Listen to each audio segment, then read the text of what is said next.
आमले मीठी महुरिया ए बाबा, आमले मीठी महुरिया ए बाबा, यारे बाबा लागी गइले मधुवन कोच सजन, लोगवा घेरी अइले कोठा के ऊपर कोठड़िया ए बाबा, कोठा के ऊपर कोठड़िया ए बाबा,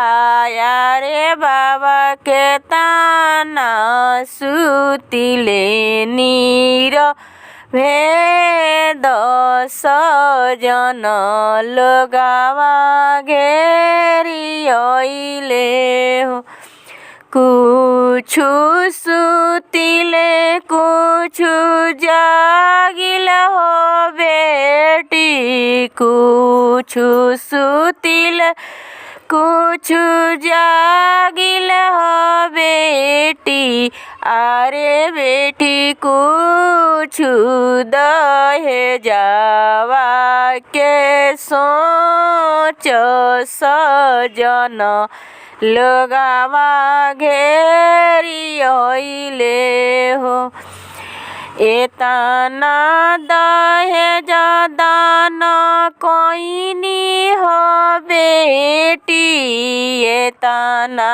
दहेज दान कोइनी हो बेटी, अरे बेटी मुँह से दामाद नहीं बोले सजन, लोगवा घेरी अइले हो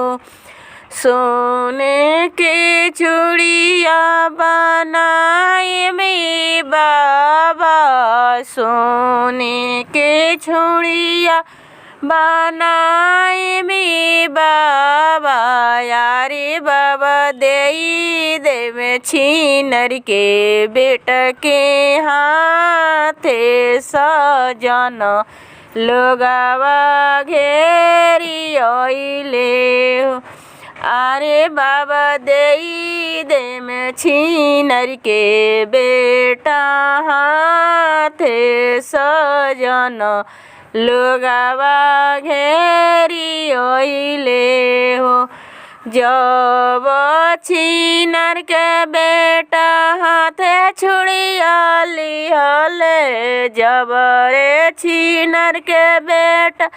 हाथे छुड़िया लिहले, अरे बाबा निहुरी निहुरी करे पर